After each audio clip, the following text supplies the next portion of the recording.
the choir of St George's Chapel, Windsor, sang Wesley's "Thou Wilt Keep Him in Perfect Peace," when in June 1972 they laid to rest Britain's last surviving King Emperor. Although for the last 35 years or so of his life, he was a stranger to these shores. In December 1936, Edward VIII did the unthinkable and chose to abdicate from his throne and give up all his responsibilities for love. Now titled the Duke of Windsor, he left the castle under cover of darkness on a road that was to lead to exile.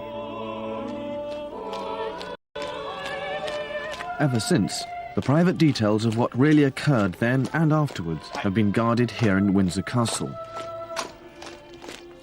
Now, with access to literally thousands of documents preserved in the Royal Archives, high up in the Round Tower, we will discover the real facts behind that fateful moment in history. Apart from a set of coins, the odd souvenir mug and a few other memorabilia, such as this bookplate in the Royal Library at Windsor, there is little to show of the reign that should have been. I've often wondered about the appalling shock my great-uncle and namesake, His Majesty King Edward VIII, inflicted upon his family when he abdicated his throne to marry Wallis Simpson 60 years ago. Even today there are those who cannot forgive him or her for that. Rarely this century has any story become surrounded by so much myth and legend, engendered such deep emotions, and made or broken so many reputations. Which is why I want to discover what really happened during the many years the Duke and Duchess of Windsor lived alone in exile.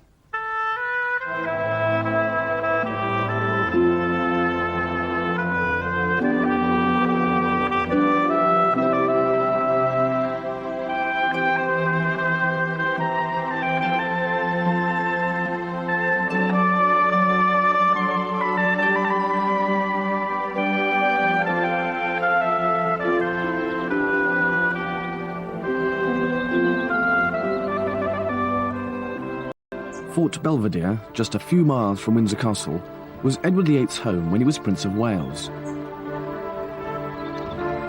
Much of the drama surrounding the uncrowned king's fateful decision took place here. I don't believe he thought for a moment that when he decided to abdicate, he would be saying goodbye to all this forever. The Duke honestly believed that after the abdication he could go away for a while, lie low and wait for the storm to blow over. And then he could return to here, pick up the threads of his old life, and pretend to be a younger brother to the new King, George VI. But he completely failed to understand the impact his decision to abdicate and to marry Wallis had on British and imperial opinion. And this was the essence of the tragedy, for it was to bring him into direct conflict with everyone, from the government to the man in the street, and most seriously of all, his family. It's difficult now to comprehend the state of shock in which the nation and empire were left when King Edward decided to abdicate, a man most people had come to know and love when he was the charismatic and popular Prince of Wales. He was born in 1894, the eldest son of George V and Queen Mary, christened Edward Albert Christian George Andrew Patrick David, but known to his family as simply David. When he acceded to the throne in 1936, he became emperor to a quarter of the world's population. But his affair with Wallis Simpson, a twice-married American, was to cast a dark shadow over all this. When the king said he wanted to marry her, Prime Minister Stanley Baldwin confronted him. A 17-year-old secretary overheard them. Baldwin was really crying, and he said, you must not go. You must not abdicate. A few hours ago, but he did. I discharged my last duty as king and emperor. And now that I have been succeeded by my brother, the Duke of York, my first words must be to declare my allegiance to him. I was a schoolboy at a prep school, and we were taken into the to the big hall in the school, and we listened to the Duke give his speech, and a lot of us were in tears. I mean, we were poor. It was very, very moving. I'll never forget it. And we felt lost, we felt deprived, because all of us loved him. I mean, all of us looked up to him and thought that he was going to be a great king. I mean, he was sort of on our side, as it were. I think you have to remember, sir, that he was the first member of the royal family who really came down to the people. And England couldn't believe that their beloved monarch was leaving them. For about 24 hours, we feared that such was to the nation, they might suddenly become a republic. Not only had Wallis Simpson been divorced once, she would have to divorce for a second time to marry the king, hence the crisis. I think it's quite difficult to understand now how powerfully people felt about that kind of thing, because so many more people were divorced and emerged at the end of the war married to somebody else. We never really blamed him. We blamed her for everything. The whole thing rather stank to us, you see. And of course, divorce wasn't so common as it is now, but she had 2 husbands before, which we thought was quite enough. Wallis Simpson certainly inspired strong feelings. Intense loathing, sir. Loathing that I very much fear she could have been murdered. She was supposed to be the femme fatale. Who knows how Wallis must have felt? She'd been handed out of the country just days before the abdication. She too was now in exile, staying with friends in the south of France, surrounded by the world's press. Wallis is often depicted as hard, ambitious and grasping. There were other much worse descriptions flying around as well. But at one point she must have realised what was going to happen, what she might be responsible for, and she tried to stop Edward. In a statement to the press just 4 days before the abdication, she stated her readiness to withdraw forthwith from the unhappy situation. She was distraught when the king telephoned her with the news of his decision. We all know that she was terribly upset and that she cried on the telephone because he told her that I'm leaving now. I've told them that I'm abdicating. And that's when it was an utter shock to her because she did not expect it. She started to cry and she said, "Oh no, please don't do it. You fool, you fool." Nowhere was the abdication to have a greater tragic consequence than for the royal family. The children had developed a close bond through mutual support because their parents had always been remote and aloof from them. The true story of what really happened is here in the Library and Royal Archives at Windsor. Private letters, memos, telegrams, financial papers. They tell a story of sorrow and anger, romance and tragedy, and much personal pain, not only to the Duke, but also to the family he was leaving behind. Although they were stunned by the abdication, they showed genuine sympathy for the Duke. The Duchess of York, soon to become the new Queen, wrote, "We are all overcome with misery, and can only pray that you will find happiness in your new life." And from his cousin, Princess Marie-Louise, "It is impossible to express what I feel for you in this hour of such momentous decision. Goodbye, David, my dear cousin, and beloved sovereign." His aunt, the Countess of Athlone, wrote, "Now that you are leaving us all, I want you to know how profoundly I grieve and how miserable I am for you. Your decision leads you at long last out of all this tragedy to that happiness which you've been seeking and never finding these many years." That the high and mighty Prince Albert, Frederick, Arthur, George... But such private sympathies were suppressed. By the grace of It God... was totally impossible for people to react in any other way than they did. They all took this strong establishment view. What he did was unforgivable, whatever that may mean, except it does mean quite a lot. A major, visible dereliction of duty. I think as simple as that. To many, it was also a betrayal of trust. The officials of the royal household in particular felt disillusioned. Their first concern was to protect the monarchy. For that, they had to restore the public's confidence and to establish the new king, George VI, in the nation's affections, and distance the old one as far as possible. The impact of that on the brothers and family was to be profound.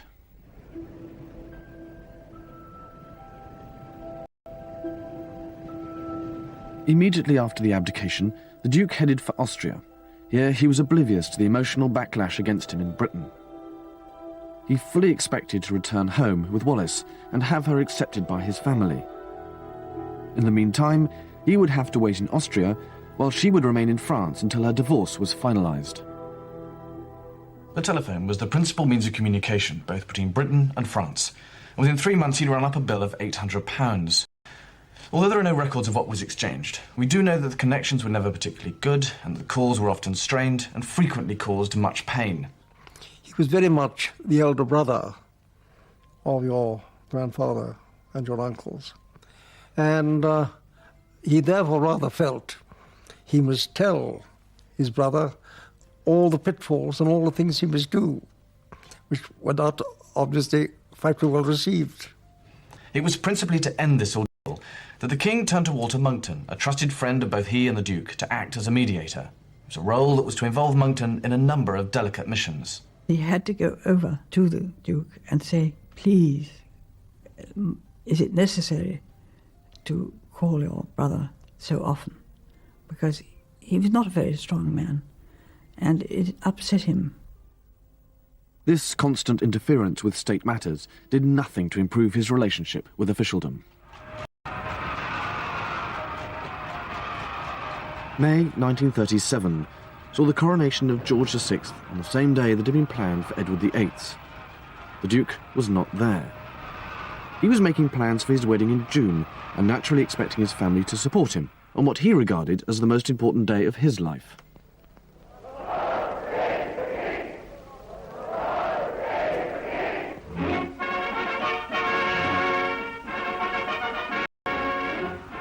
In France, head over heels in love, he was blind to the emotions that were still running high.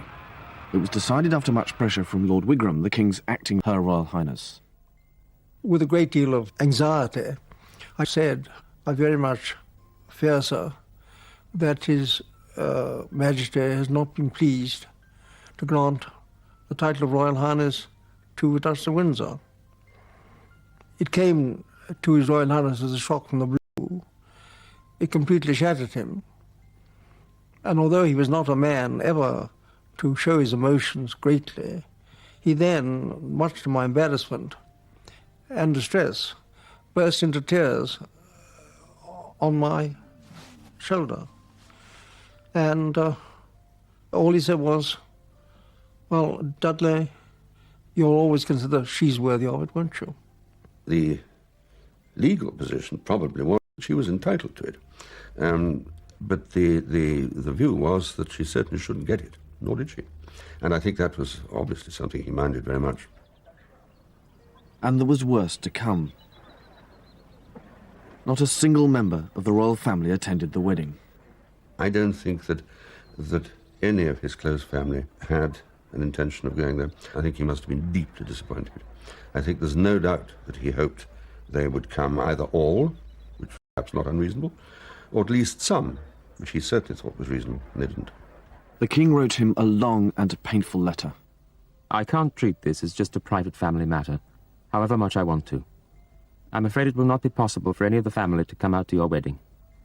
I simply hate having to tell you this, but you must realize that in spite of the affection which there still is towards you personally, the vast majority of the people of this country are undoubtedly as strongly as ever opposed to a marriage which caused a King of England to renounce the throne. Be regarded as condoning all that's happened, and would be harmful to the monarchy.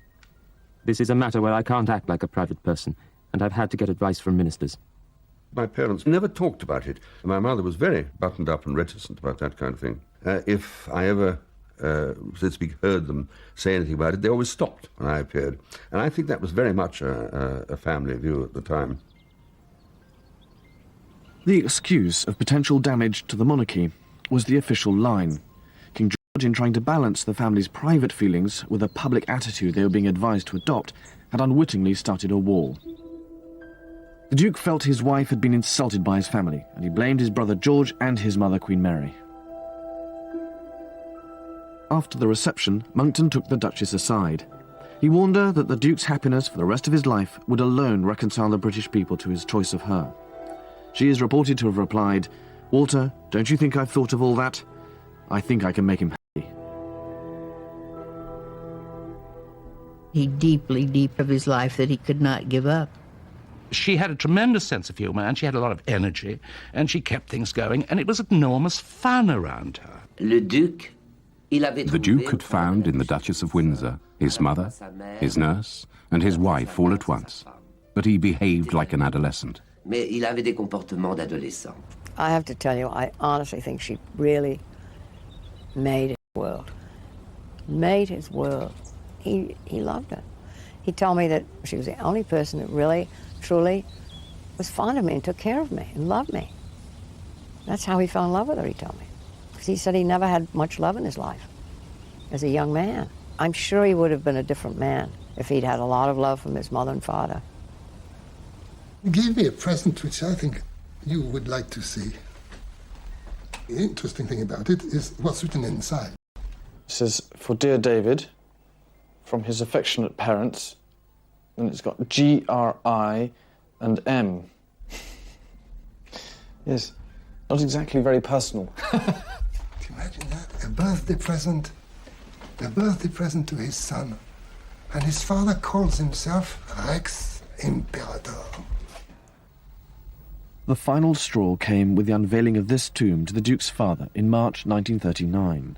Just a year earlier, the Duke had written to his mother, Queen Mary, I hope that when the statue is finished and formally unveiled and handed over to St. George's, that contrary to the practice of avoiding all mention of anything that could recall one to the public mind, an exception will be made in this case, and you will let it be known publicly that I have shared with you the privilege of giving the memorial. It was actually dedicated in the presence of the King and Queen, Queen Mary, and other members of the royal family. Even though he had paid half the cost, the Duke wasn't even told the ceremony was taking place. He was furious. I greatly regret that it should have taken so sacred an occasion to disclose so much that is unpleasant, and to destroy the last vestige of feeling I had left for you all as a family. The incident was a culmination of all these events and actions, plus rapidly deteriorating communications, intransigence, perceived slights, and most significantly, long and painful months of negotiation over a financial settlement. As with many a family, it was money that caused the real trouble. The initial agreement was that the Duke would receive £25,000 a year from Parliament, worth 20 times that in today's terms, and he agreed to sell Balmoral and Sandringham, which he owned, to his brother. In the event, Parliament refused to pay up. Then it was discovered that the Duke actually had £1 million in the bank, worth 20 million today. And finally, they couldn't agree a fair value for the royal estates. The result was a wrangle out of his own resources, half of which would come from the sale of Balmoral and Sandringham. The whole sorry escapade left a nasty taste in the mouth. The new king was forced to borrow to keep the estates, because he had not inherited the traditional income of a Prince of Wales. The financial impact on the royal family's private resources was disastrous. Money that would normally have been inherited by a new king disappeared with the Duke of Windsor, and King George started with virtually empty coffers. The Duke's inability to understand his brother's position, public opinion, and the fact that you can't have two kings in one country made conflict almost inevitable.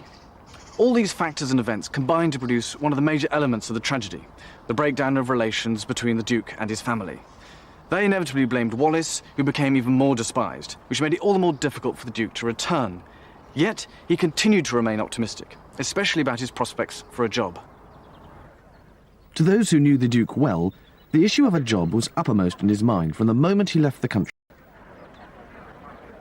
Exactly as Monckton had feared, boredom and alienation were to become the Duke's worst enemies.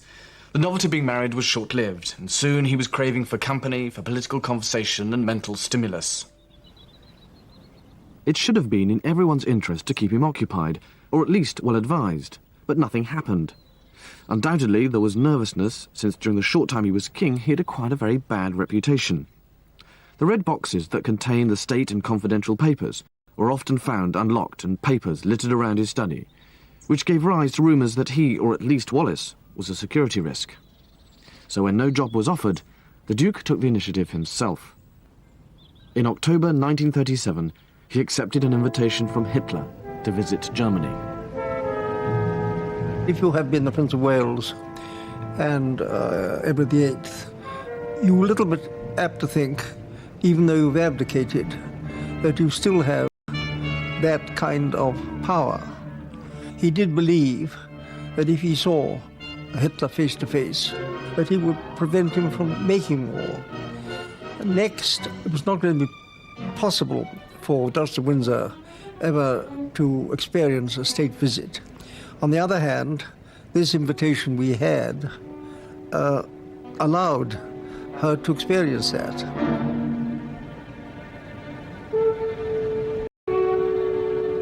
The Duke and Duchess visited Field Marshal Goering at his home. When we were touring the whole house with the Feld Marshal, we came to his study, and behind his desk was a marquetry map of Europe, with the whole of Europe in one kind of brown, and Great Britain into a lighter greeny kind of brown, the innuendo, and turned round to the Felt Marshal and said, that is impertinent. Finally, the Duke and Duchess went to meet Hitler. When we arrived, to the Duke's surprise, Hitler refused to talk to him direct in German, because, of course, the Duke was fluent in it. He took great pains to put to Hitler all the arguments, which were very many, that war couldn't pay. And we were only there, I remember, so for half an hour, and he left with great distress. He failed. It was an ideal opportunity for his enemies to declare him pro-Nazi, and the image of the Duke waving his arm in the air in what looked suspiciously like a Nazi salute was to stick with him. The press has said that Hitler told the Duke of Windsor that in certain eventualities he would place him back on the British throne. Now, that is completely untrue. Had even that been said, such was His Royal Highness's devotion and loyalty to his brother, I knowing his character as I did, he would have walked out straight away in rage. It was one of those press inaccuracies that, alas, did both he and the Duchess great harm. So, I mean, do you believe that the Duke collaborated in any way or sympathised with the Nazis? No, sir. He was a very, very loyal British subject. But the visit showed a serious lack of judgment and did nothing to help his cause back home.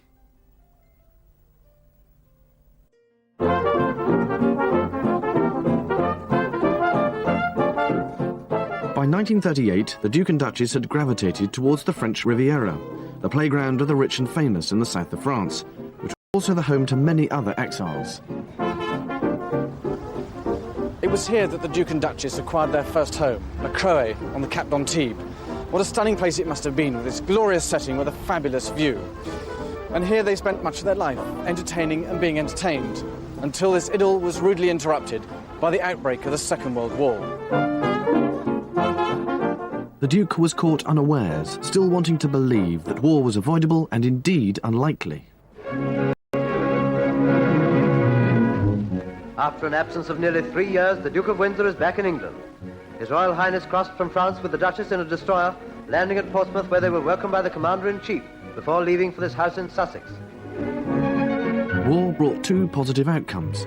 He was allowed to return to Britain, and he was given a job. Was back in Paris with a British military mission, where his contacts might be valuable in helping to ascertain France's military capacity and intentions.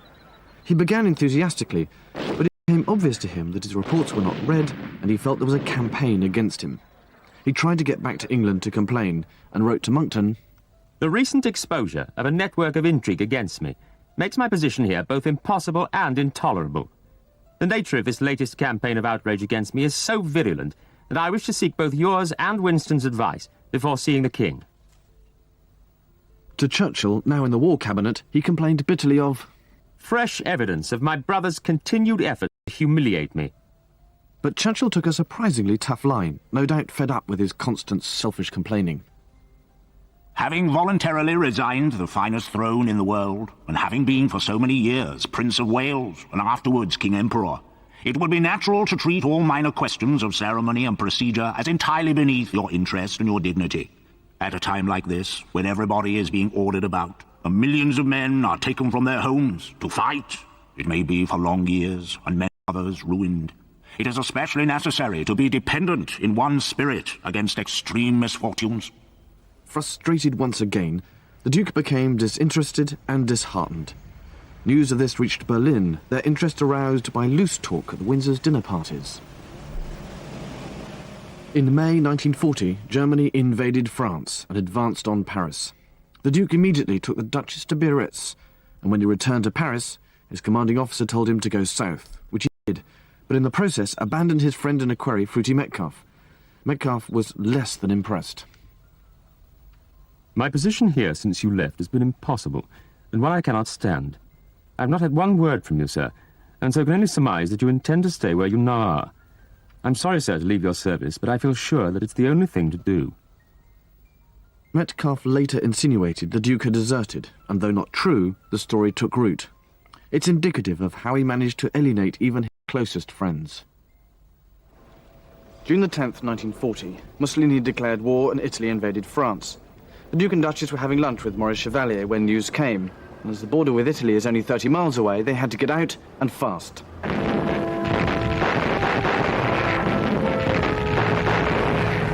France was in chaos. Paris was abandoned and the Germans were racing south towards Bordeaux. The Windsors hurriedly packed and hid everything while making hasty escape plans for the local consul general. They decided not to make for Bordeaux, where the remnants of the British embassy were escaping from, but to head for Spain. It was a decision that was to involve the Duke and Duchess in the most bizarre episode of their lives. Recognised the Duke as the Prince of Wales who had served in the Great War and let him through. The best route was along the coast towards the Pyrenees and the border crossing into Spain. Thousands of others had the same idea. The road was packed with refugees with their possessions, fleeing from the invading armies.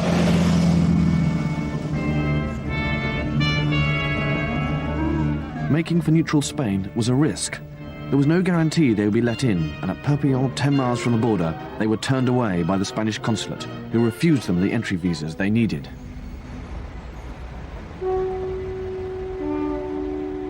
All transport was at a standstill, so there could be no going back. The Duke sent off telegrams to the British ambassador in Madrid and the Spanish ambassador in Bordeaux, who were friends of his, and at last permission to cross the frontier was granted. At the border there was even more chaos. The Duke said it was absolutely terrible. All these people with little pieces of paper in their hands were running up and saying, if I don't get across the border, I'm going to be killed. And I said, well, sir, didn't it occur to you that, now you and the Duchess were not going to be killed, but these people were? He said, why? I was the King of England.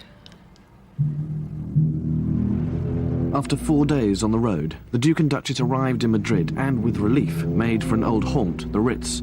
But now in a fascist regime, they immediately became the focus of political intrigue. Nosotros con Hitler teníamos relaciones difíciles. We had a difficult relationship with Hitler because he was a difficult man. But we always wanted our relationship with Germany to be a good one. For us, of course, Germany represented an important barrier against the Russians, which was the principal reason for our friendship with the Germans.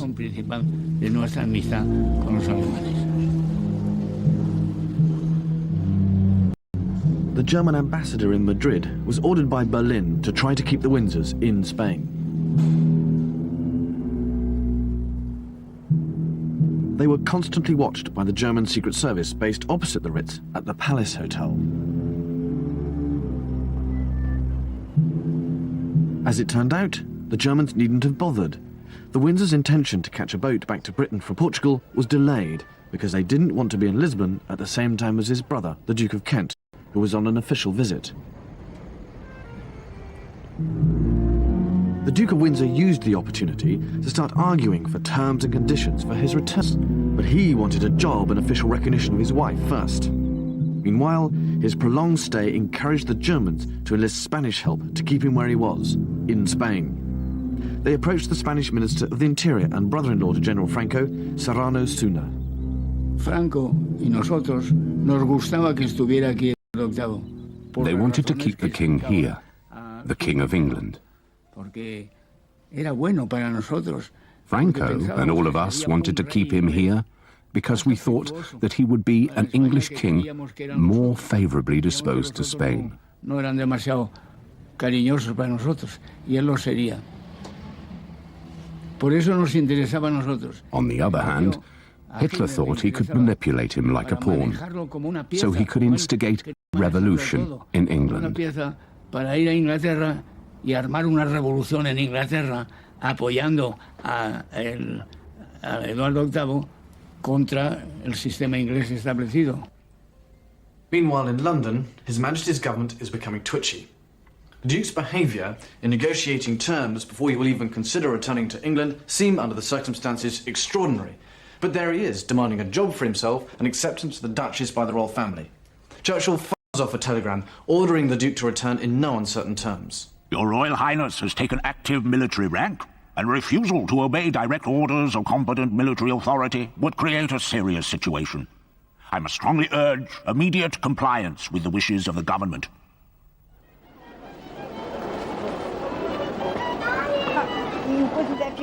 The Duke did not receive the telegram then, because he was already on his way to Lisbon.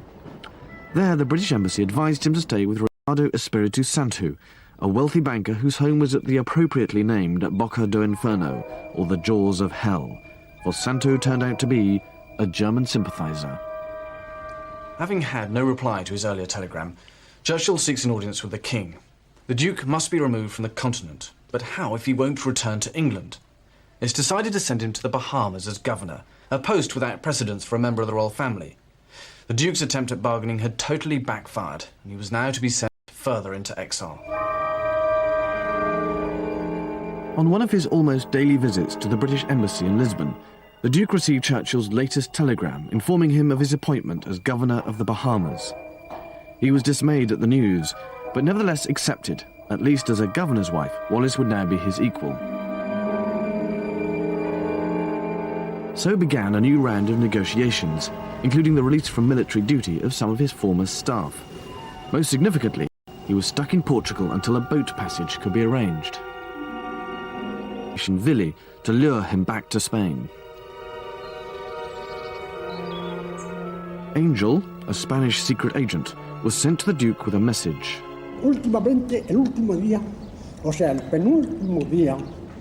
I took a letter for him which was given to me by the Minister of the Government, Mr. Serrano Sunier. He didn't tell me who the letter was from or what it was about, but from the envelope and everything I knew, it was from Franco. The Nazis told me to tell him that when the war was over, we would make him King of England, and we would put the crown on his head and the swastika on his car. When I told him, the Duke laughed a lot.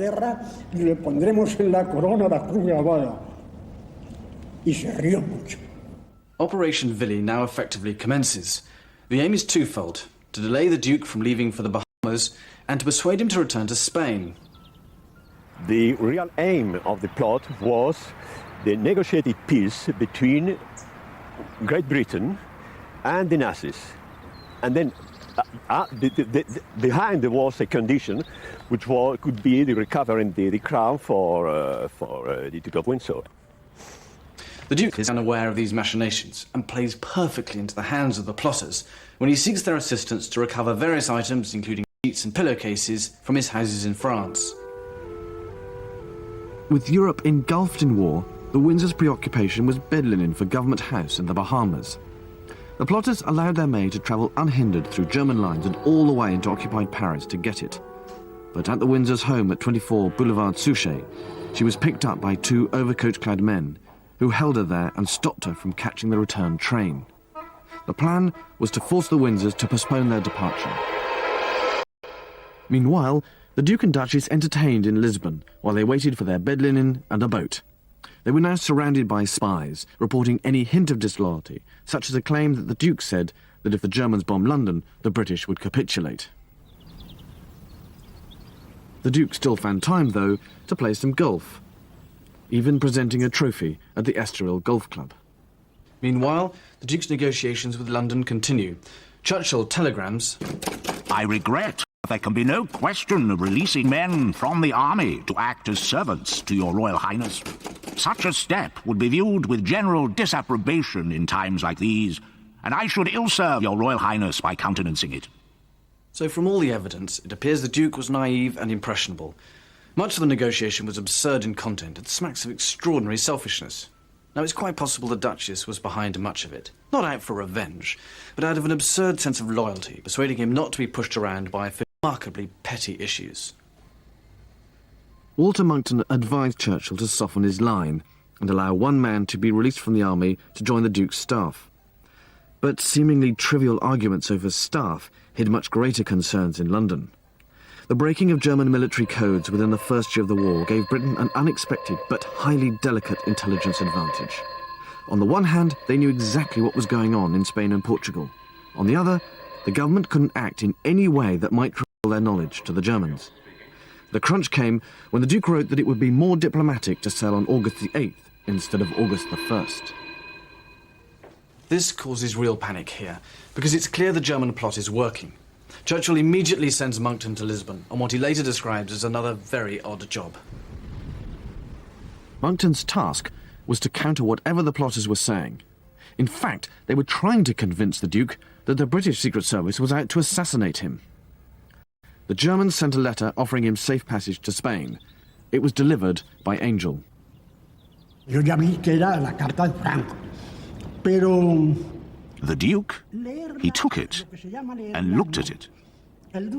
He read it first, quickly, and then more slowly, and said, "It's too late. It's too late." bien detenidamente la cogió, la miró y dijo demasiado tarde. Demasiado tarde. In a last desperate bid, the plotters tried new tactics.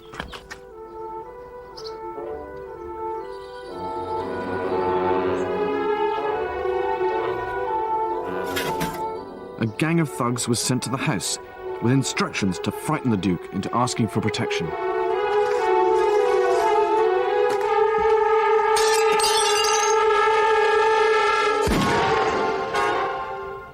He did persuade the Duke in the end, but it was very hard. He had to almost walk up the steps to the ship to get him on.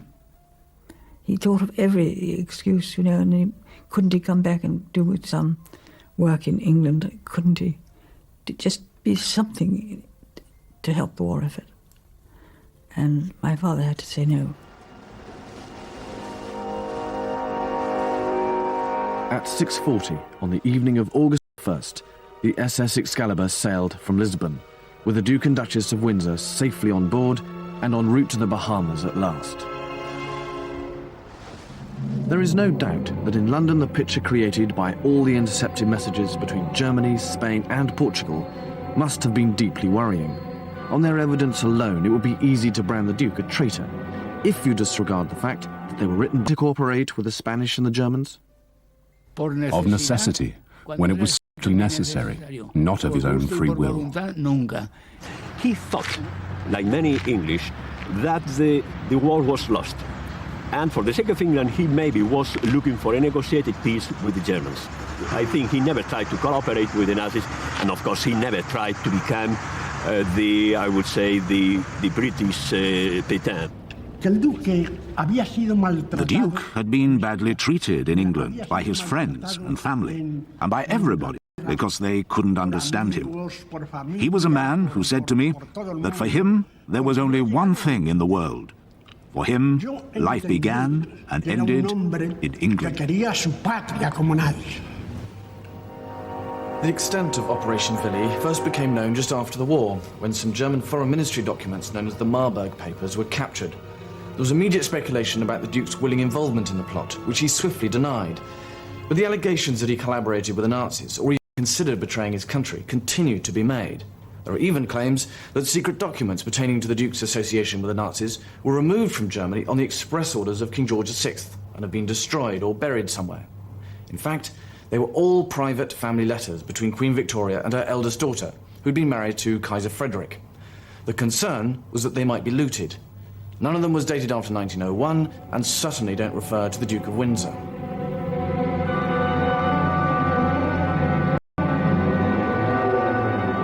The Duke may have been awkward, selfish and intransigent to deal with. He may also have been loose-tongued and in favour of appeasement. But there is no evidence that he would have ever betrayed his country or agreed to be a puppet king. Such accusations were only directly levelled at him after he had died, when he could no longer defend himself. Being sent to the Bahamas for the Duke was like Napoleon being sent to St. Helena. It was, for him, the equivalent of being sent into exile. The only consolation was that Wallis would be treated as his equal as governor's wife. But it was small comfort that he was going to have to sit out the war, frustrated at not being able to help his country in a more constructive way. All along, he must have dreamt of returning to Britain.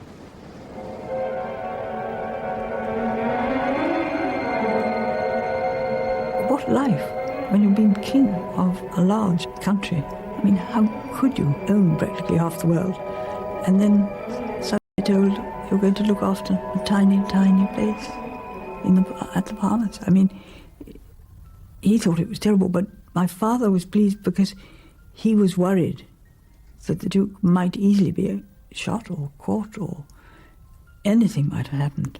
It's rather sad. The governorship of the Bahamas was his biggest test. The impression he created would be vital. I first met the Duke first on board the yacht Southern Cross, which belonged to a Swede who had loaned his boat to bring the Duchess. She had a toothache and she never liked to fly, and so she came in this yacht, which was very, very comfortable. And the Duchess and I are naturally very glad to set foot in America again, although it is pretty tough on her to have to undergo a dental operation. I remember very distinctly a very small, very sunburned little man said, "Ah, you're the consul from Jacksonville. How very good of you to come on board," you know. And I was quite disarmed by this approach. He had tremendous charm and charisma. I thought he did a very fine job as the governor. He didn't spend an awful lot of time in the office, but he didn't like the office. He didn't like paperwork. But he was very popular with the Bahamians. I mean, obviously the big question is, if he did well as the governor of the Bahamas, why was it that he didn't get a job after that? I don't know. I think it was difficulty about Wallis, really. She just didn't fit in somehow. The Windsors' friendship with Swedish financier Axel Wenner-Gren was another cause for criticism. Suspected as pro-Nazi, he was blacklisted by the American and British governments, although the accusation was unproven. And then there was another major setback. He had an appalling accident, let's face it, in the Bahamas, when this very visible murder of a very known citizen was there, and that can't have been easy to handle, and possibly wasn't well handled. The Duke's reputation as governor was almost destroyed by the lurid murder of Sir Harry Oakes, who was found battered to death in July 1943. The Duke made the mistake of summoning help from the Miami police, who bungled their investigation so badly that no murderer was ever convicted. I think that was a minus mark, not a plus mark. And I suppose the establishment, who decided or recommended people for the rather important kind of job he might have had, I suppose they were not only doubtful about him, but they were more than doubtful about her. They didn't like her. They didn't fancy an American voice as one of the voices of this country. The 20,000-ton American troopship Argentina, as I saw her anchored in Plymouth Sound, within sight of the shores of Britain. Aboard her were the Duke and Duchess of Windsor on their way at home. In answer to a question I put to him, the Duke said, "I'm coming back to England in the early part of October." At the first opportunity, once the war had ended, the Duke resigned his post and made his way via America back to Europe. His dream was probably to return here to his beloved Port Belvedere, his former home and the place where many of the crisis meetings prior to the abdication took place. But this dream, along with his hopes of a job and acceptance of his wife by his family, were to be dashed. The Duke has made it plain that the present move to Paris has nothing permanent about it. He is set on bringing his wife to his homeland and to a home of their own. The Duke's expectations remained wildly over-optimistic. In reality, he was never to see Fort Belvedere again. And it was to be a few more difficult years before he became resigned to the inevitable, that he was not to be given a job, that his wife would never be accepted by his family, and that he would not be allowed to live in Britain permanently. In the end, he accepted that he was an exile.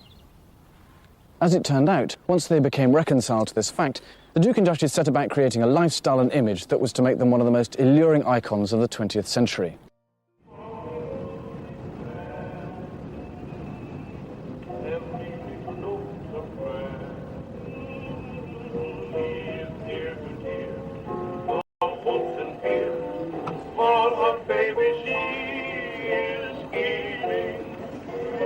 We'll never be invited again to the Duke and Duchess of Windsor's soirees, and thank God. Rarely have I been so stupendously bored. There were 22 people for dinner, and only 2 names did I know or remember, and that was from history. The Count and Countess of Bismarck. It is extraordinary how small the Duke and Duchess are. 2 tiny figures like Toto and Nanette that you keep on the mantelpiece. Chipped around the edges. Marred royalty. Charming and feckless. At one point I said to the Duchess, "You are, without any question, the most vulgar woman I have ever met."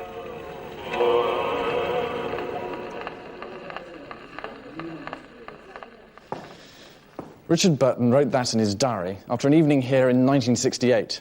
But in spite of it, he and Elizabeth Taylor came again several times. Well, few ever declined. You didn't say no to an invitation from the Duke and Duchess of Windsor to visit their private home in the Bois de Boulogne.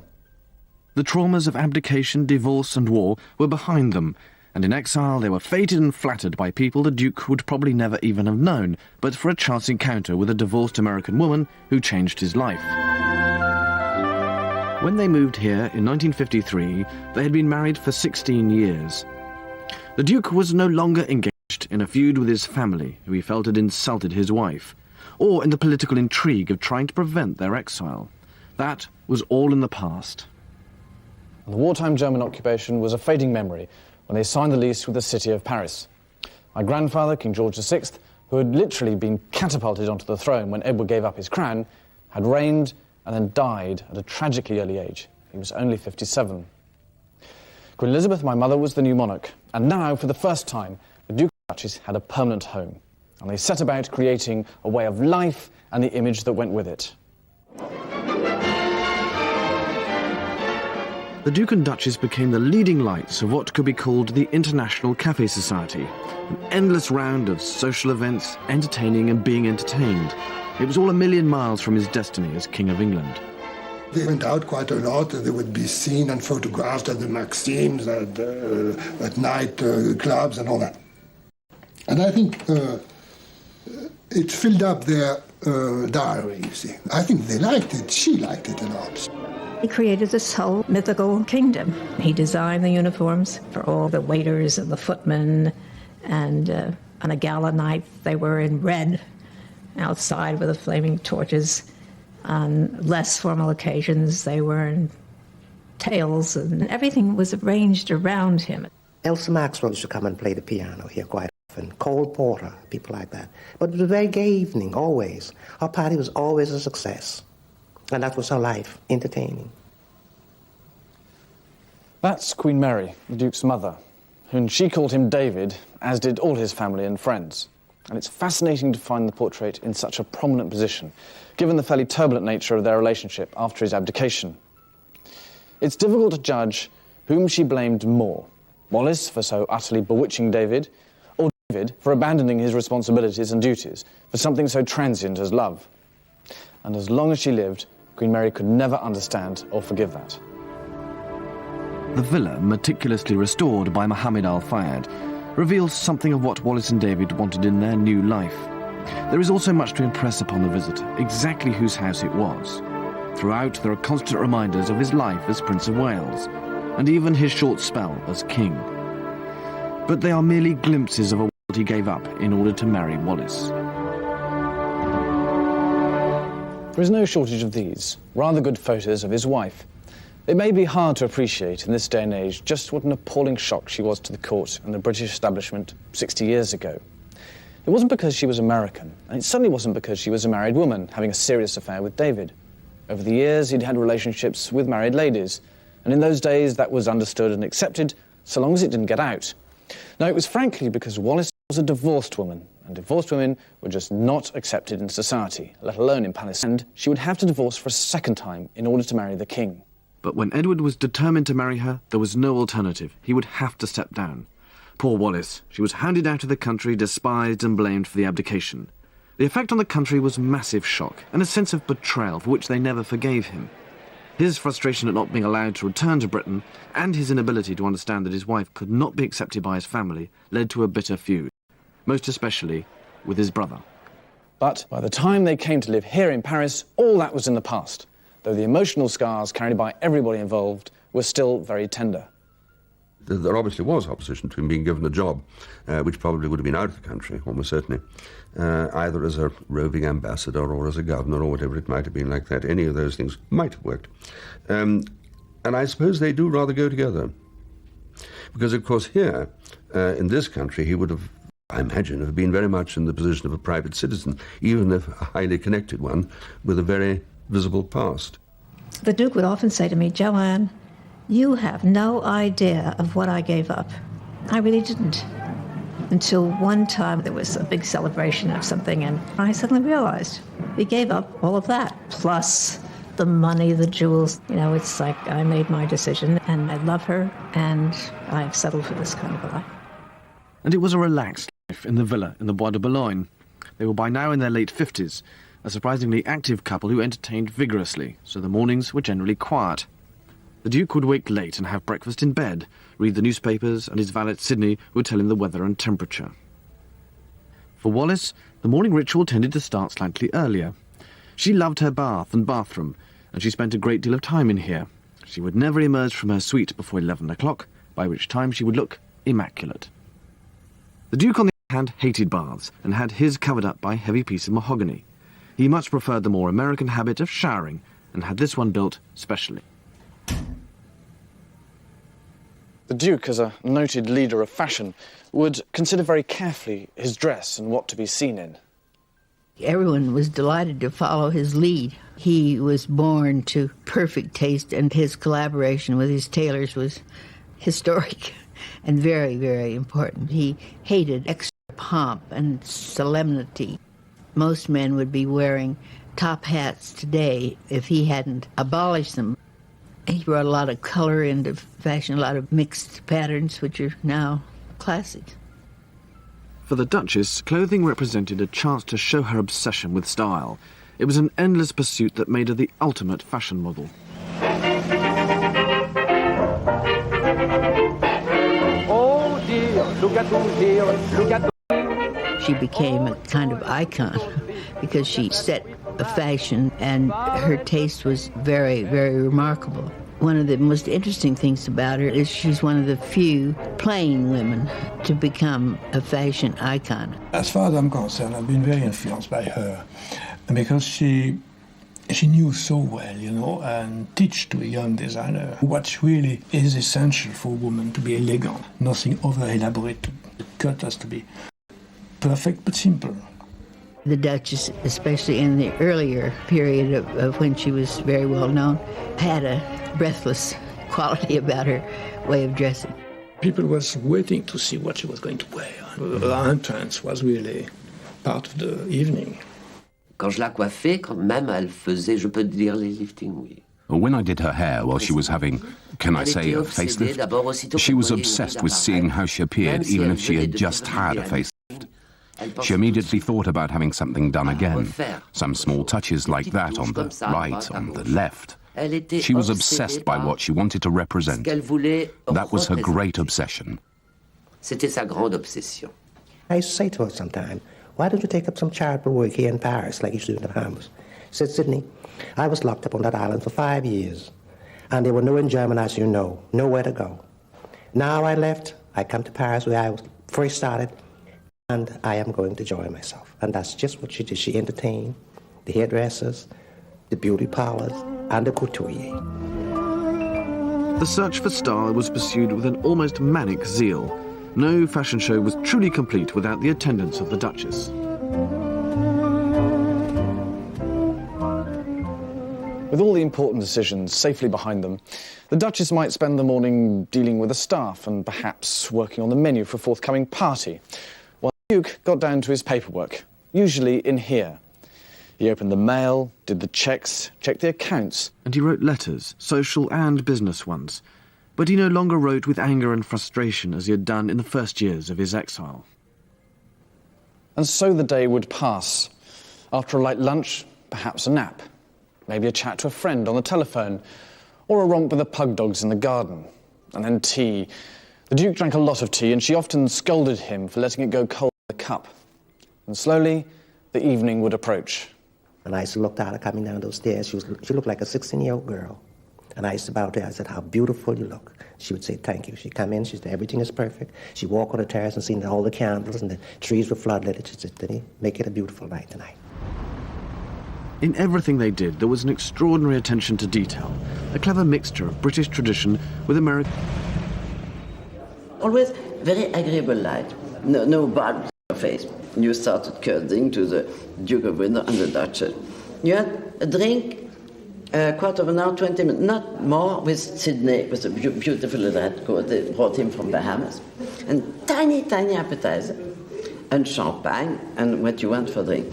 But not more than a quarter of an hour, 20 minutes. And then on to the dinner, because the Duchess said, the dinner can't wait for the guests have got to wait for the dinner. If you want good food. Believe it or not, they wore evening dress for dinner every night, whether there were guests coming or not.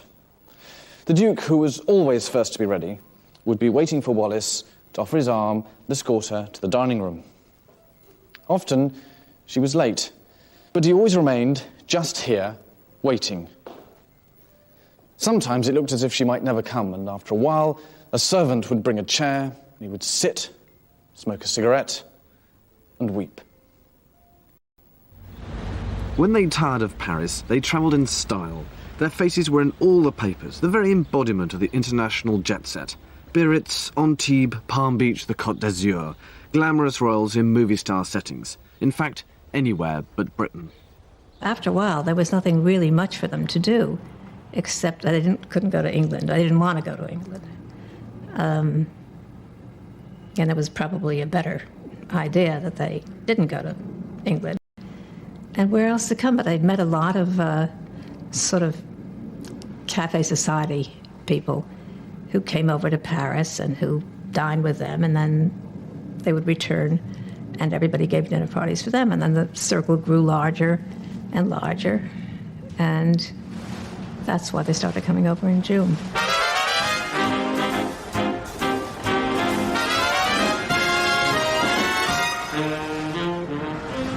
Duke and Duchess never travelled by aeroplane because of her fear of flying. The Atlantic crossing would take about a week. Invariably, news of their arrival would precede them, and New York society would be waiting to welcome them with open arms.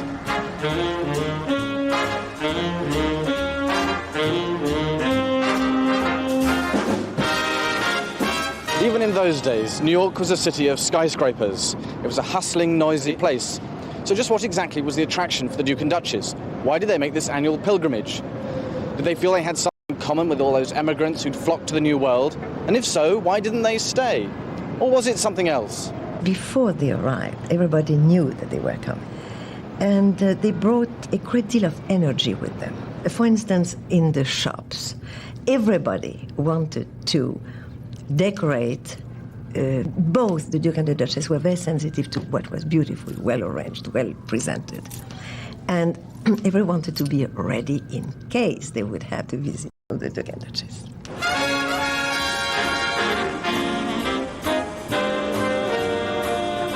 The Waldorf Towers was ideally located for what the Duke and Duchess wanted.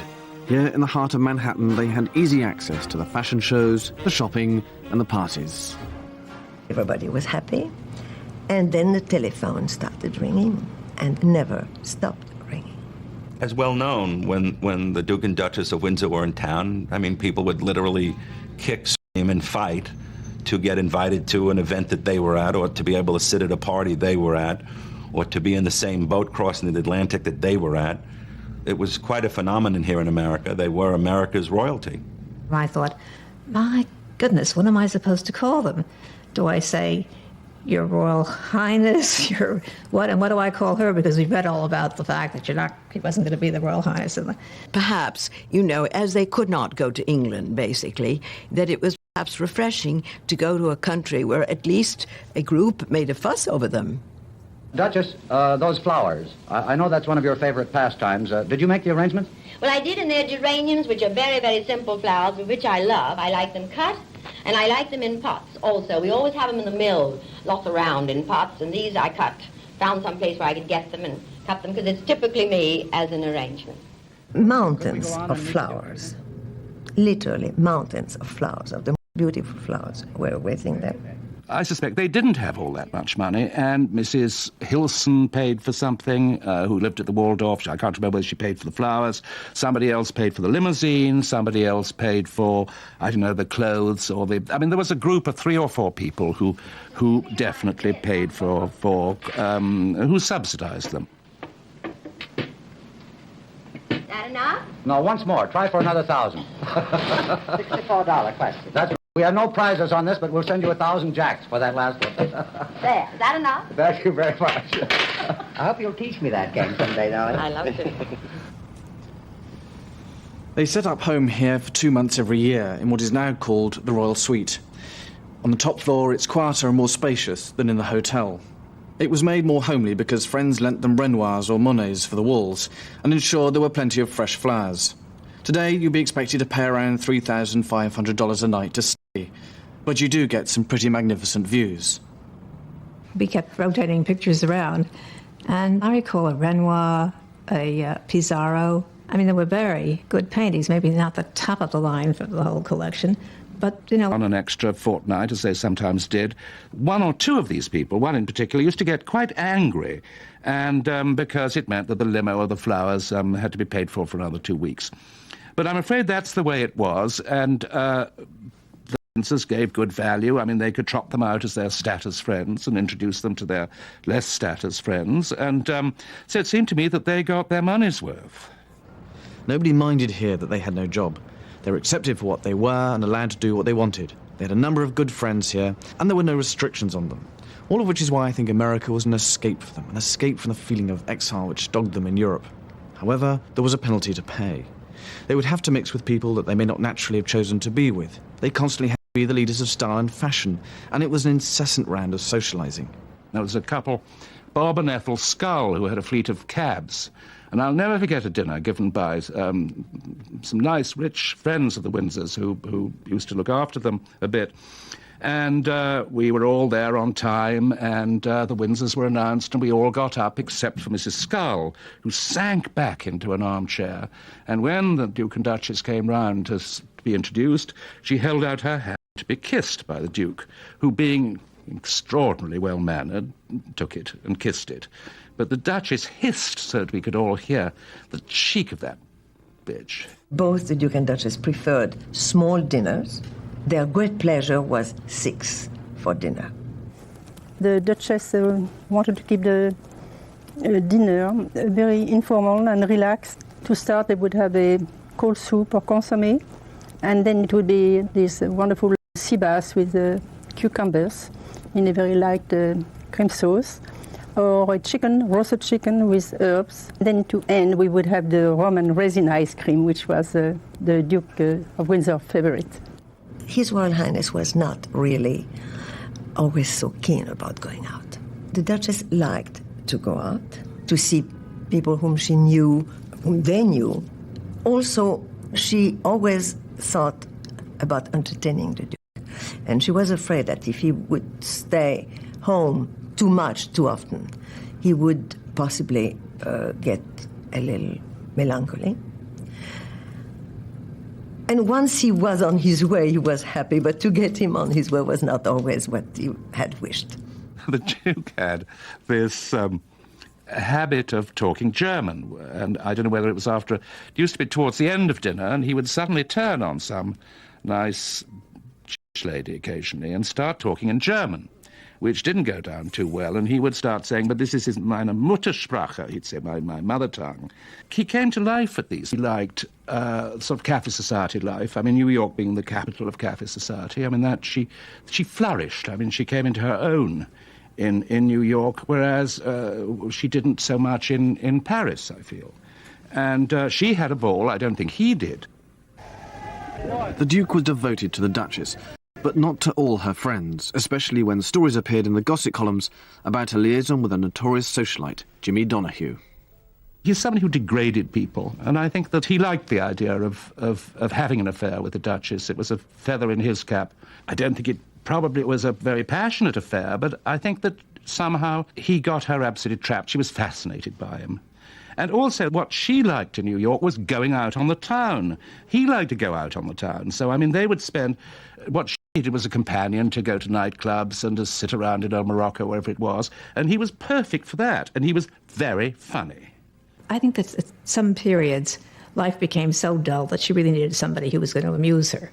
And Jimmy Donahue was extremely amusing, as very often very gay and outwardly gay men are. I mean, for instance, I remember one time when somebody asked Jimmy Donahue what the Duchess was like in bed, and he said my idea was like going to bed with a very old sailor. A much publicised show of affection brought the affair to an end. The Duke, on the other hand, had an affair of a very different kind, with money. The Duke most afternoons would come up at 4 o'clock, and he and Nate would discuss his investments and his portfolio. And I don't know whether I should say this or not, but it was $10 million, which is not what a king has to live on. There was a lot of discussion about their getting everything for free, and they didn't pay here and they didn't pay there. But Nate checked with the Waldorf, and they said he paid weekly, right on time, never tried to get anything for nothing. One evening, the Duke approached my husband and says, "Now, Monsieur Masson, you have to explain to me why my checks are not cashed."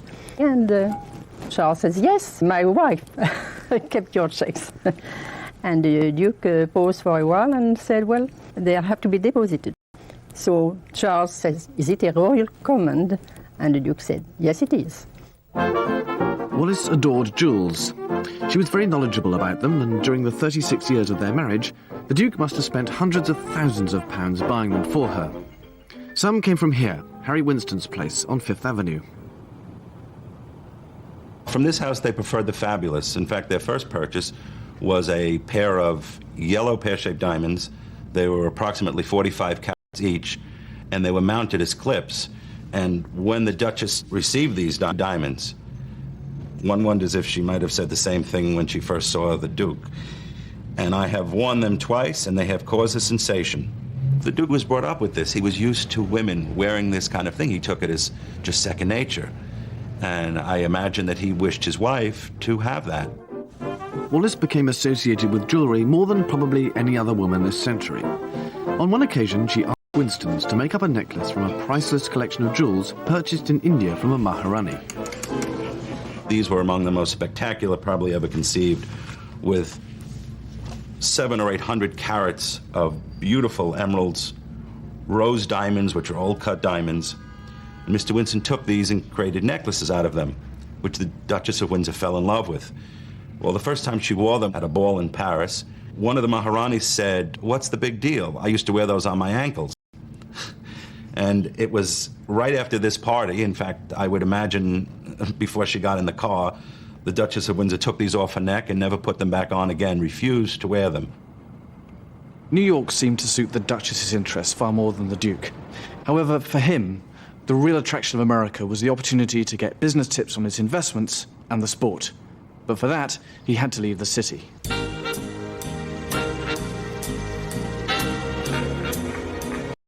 Most weekends they would make for the country and places like Locust Valley on Long Island, to lovely old houses like this one owned by the Slater family.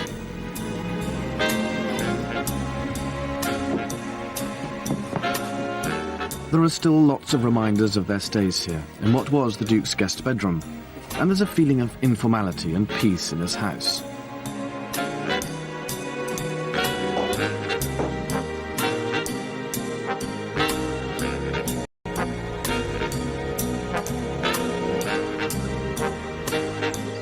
Long Island was where the Windsors could relax, with friends who invited them for holidays and to satisfy their love of life's little luxuries.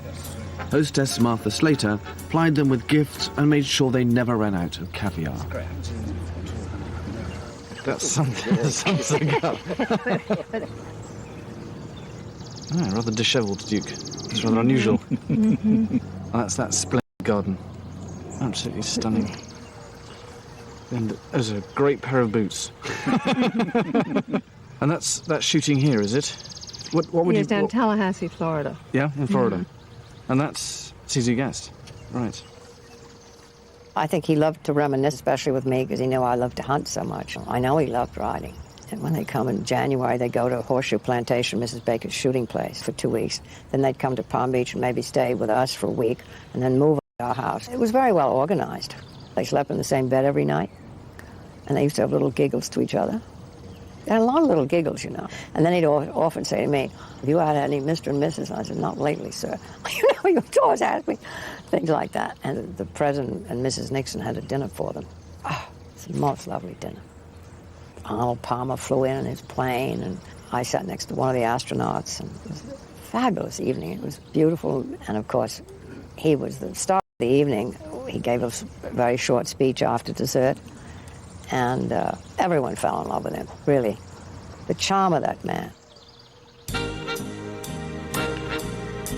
In the exclusive country clubs of Long Island, the Duke could practice his favourite game, golf. The sport he took up after an accident forced him to give up horse riding. He loved it, and although he never became very good at it, it must have been a wonderful escape from the social chit-chat and gossip. They were literally the king and queen of America's cafe society, and were treated as stars. It may all sound very glamorous, but most of the time it was unfulfilling. And worst of all, so shallow. They were no more at home here than in Europe. Very invisible visits, not always, but almost always. Sometimes there would be a picture of him going to Marlborough House to see Queen Mary, but they were not very publicised visits, not as they would be now. There is one home that most closely resembles the life he left behind in Britain. Mill, the only property the Windsors ever bought. Friday, Saturday, Sunday, we used to go to Old Mill House. They couldn't have many people for dinner there. It was only about 12. But their Sunday lunch, there was always be 24 people. Just remembering how elaborate the tea service was in the mill, with maids dressed all in green and white, bearing those organdy cloths so there wouldn't be a crease in them. And then going through, I really mean a high tea, I mean, it could have been dinner. As a matter of fact, in the mill, after this enormous display, the Duke would look at his watch and he'd say, "All right, 5 o'clock, time for cocktails." And there was a little room that led out of the main salon, and the Duke would get behind the bar. None of the servants were allowed in, and he loved to play bartender. The secretary called up, wanted to know what kind of a drink they wanted, so it would be on the tray when they arrived.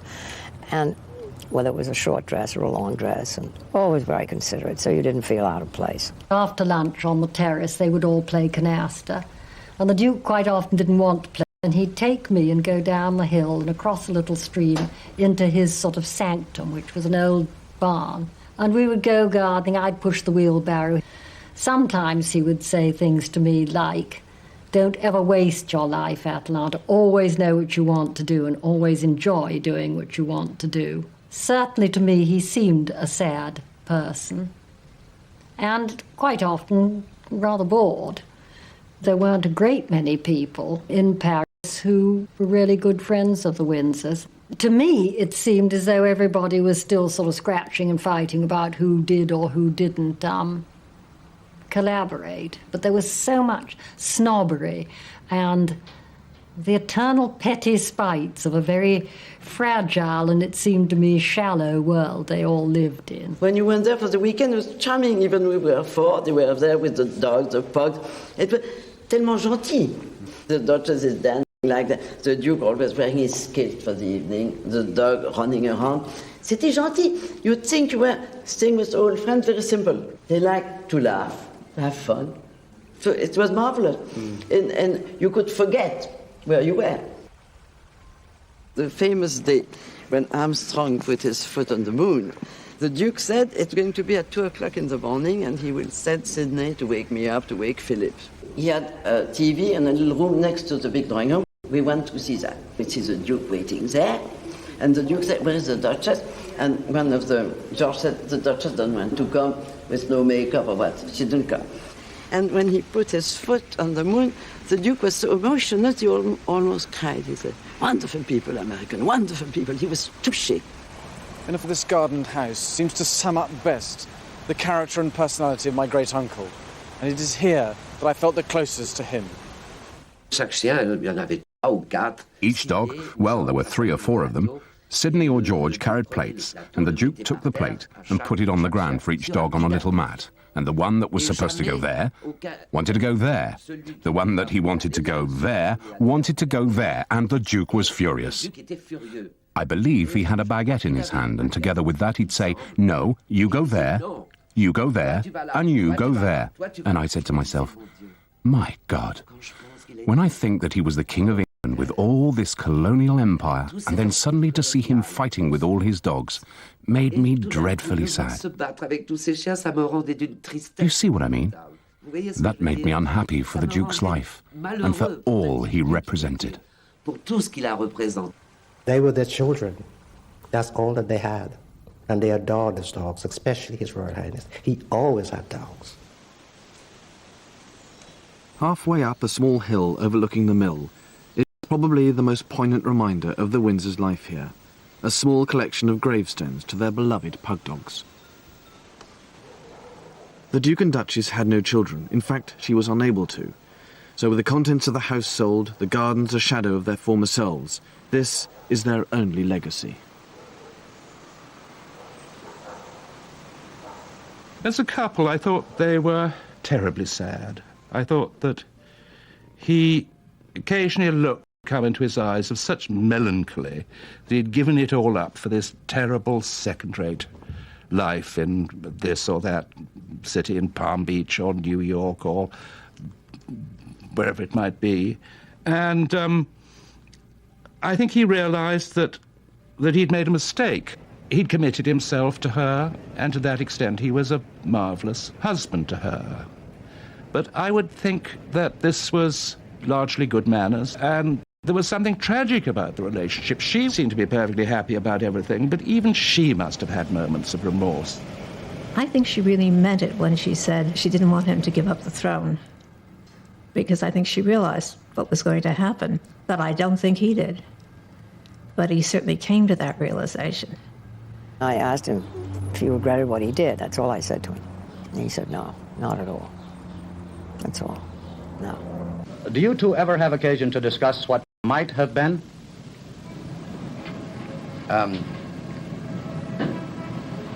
Mr. Murray, I think you must be referring to the events of 1900, the crucial events in my life and since that time. Well, now the answer is most emphatically no. We both feel that there is no more wasteful or foolish or frustrating exercise than trying to penetrate the fiction of what might have been. There they were, like Becky Sharp, really, at the end of Vanity Fair. I mean, condemned to lead this sort of terrible life from one pleasure place to another, not clearly really having a very good time, and not having really old, dependable friends. The late 1960s was a turning point for the Duke and Duchess. The gradual reconciliation with his family was acknowledged when they were both invited to the formal unveiling of a memorial plaque to Queen Mary in 1967. By now they were in their 70s, and it was also the beginning of the end. A series of illnesses and operations afflicted the Duke, and the last and most serious being the detection of cancer. It was pretty easy to detect a tumor on his tonsil, on his left tonsil. It was a cancerous lesion, which very quickly got out of control. It was beyond any surgical attempt. Nothing could be done. He knew that he had cancer of the throat, but he never complained. He was really very, very sick. And that's when Winston called up Dickie Mountbatten and said perhaps the Queen should know how ill he was. I don't really think, to be fair to the Duchess, I don't think she had a clue how sick he was. Because about 3 years before, she was really losing her memory very seriously. And the Duke talked to Winston and I about it, and he didn't want anybody to know. She was very feeble, and maybe this affected her memory. He was devastated at the thought, always thought, what will happen if I should disappear first? He knew that she would be very vulnerable, and that there would be a lot of vultures around. In 1972, Queen Elizabeth was due to make her first state visit to France. The British ambassador, Sir Christopher Soames, was desperate that nothing should go wrong. He contacted Dr. Tain. Sir Christopher explained that if It happened that the Duke died during the royal visit. Of course, half of it would have to be cancelled. The Queen would have to go back to Windsor and so on. And they were very worried about this. And I remember Sir Christopher said to me, "Look here, Doctor, the Duke's got to die before or after the visit, but not during." What can I do, sir? Despite his illness, the Duke was determined to receive the Queen at the villa. Elaborate preparations had to be made. Our first idea was to invite Her Majesty to come to see her uncle in his bed, but the Duke said, no, this is not convenient. So we set the IV drip, and the tube was coming out of his shirt at the back there. I am here, you see, and the flask containing the serum was hidden behind that curtain here. And it worked well. You couldn't see a thing when you walked. But then the unexpected thing happened. He wanted to stand up when the Queen came in. That was not foreseen at all. I thought that was really something. He could hardly stand up, but he wanted to greet the sovereign. After the visit of Her Majesty, the Duke's deterioration was rapid. That morning he sat down and he took up his pen, but he couldn't write. "You probably are weak." I said, "You haven't eaten for so long. Why don't you let me go get you some Finn and haddock and buttered eggs? That's your favorite breakfast." Sidney said, "That is far behind me now. I tell you what I like to have. I like to have some fresh peaches and cream." And I fed him, and I put him back into his bed. The little dog was on the bed with him. And when I came in at about 6 o'clock, he was still sleeping. And I said to Royal Highness, "His Royal Highness is resting very late this evening." She said, "Sidney, don't worry. Leave him. He's tired. Let him rest." And about 8 o'clock, I came back. The little dog jumped off the bed, and he ran into the boudoir, and he jumped on Her Royal Highness' lap and never came back. And I said, "This is very strange." I didn't say anything else. I stepped out of the bedroom, and that very night, His Royal Highness died.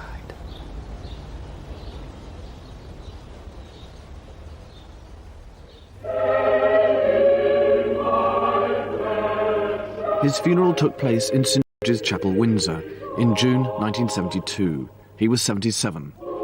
The ceremony acknowledged him as a former king and was conducted amidst an atmosphere of reconciliation and forgiveness. In death, as in life, the Duke of Windsor was a man of contradictions. After years of being distanced from the throne and any memory of his short, unconsummated reign, here he was being buried with full honours.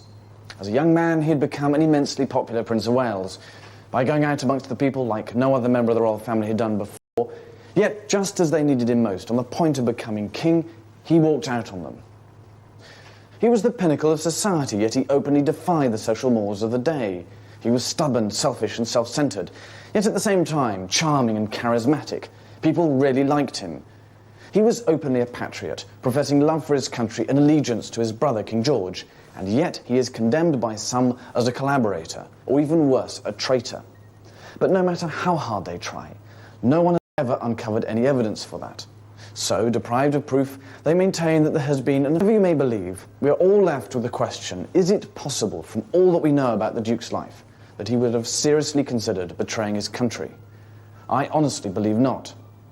And the final contradiction is that in marriage he had split his family and his country. In grief, he united them. For the first time, the royal family gathered with Wallis, Duchess of Windsor.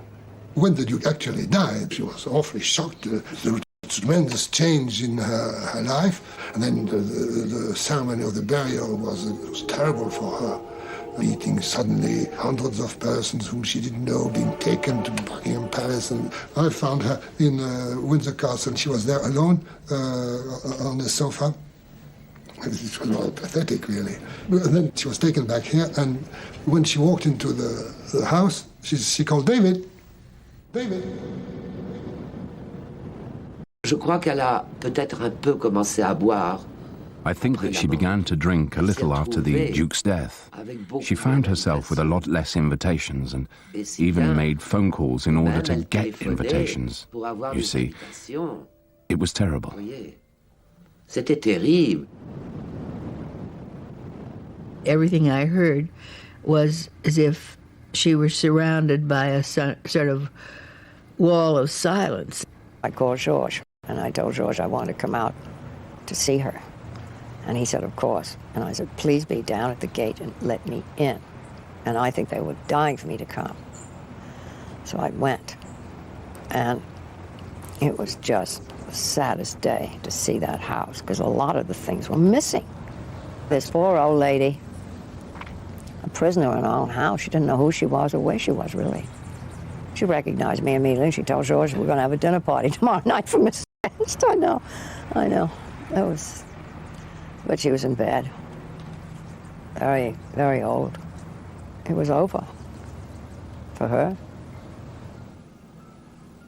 With the Duchess vulnerable, her worried servants used the Duke's bath with its wooden cover as an ideal hiding place for the letters and photographs of Britain's greatest love story, save from those who might see them as a source of income. In charge of affairs at the Bois de Boulogne was Maitre Blum, the Windsors lawyer. There was nothing we could do without Madame Blum. I mean, she took over completely.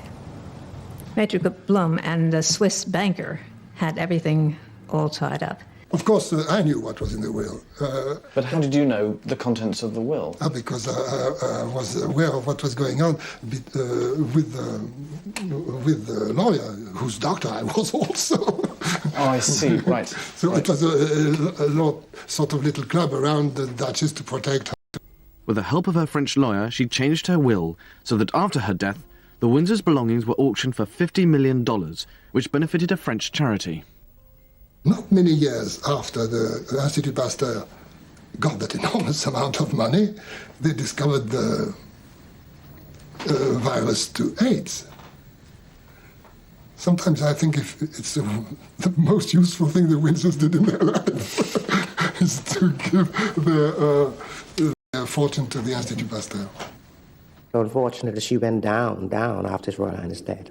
She couldn't seem to pull herself together anymore. I don't think she really realized what she had, but after His Royal Highness' death, she missed him terribly. Then finally she took the head, she had a stroke, and that was the end of it.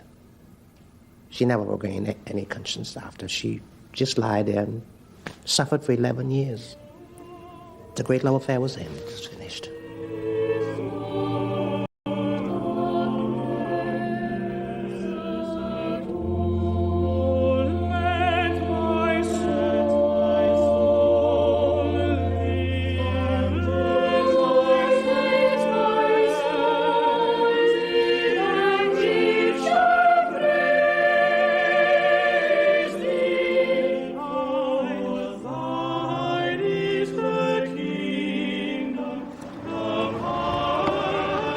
The story comes full circle. It was from Windsor that the Duke started on his road to exile, and it was to here he returned 35 years later to be buried. But it was only after the Duchess died in 1986 that his expectations were at last fulfilled. For down there, in the shadow of Queen Victoria's and Prince Albert's mausoleum, the Duke and Duchess of Windsor lie side by side in a quiet corner of England, equals at last in the country he loved, their exile over.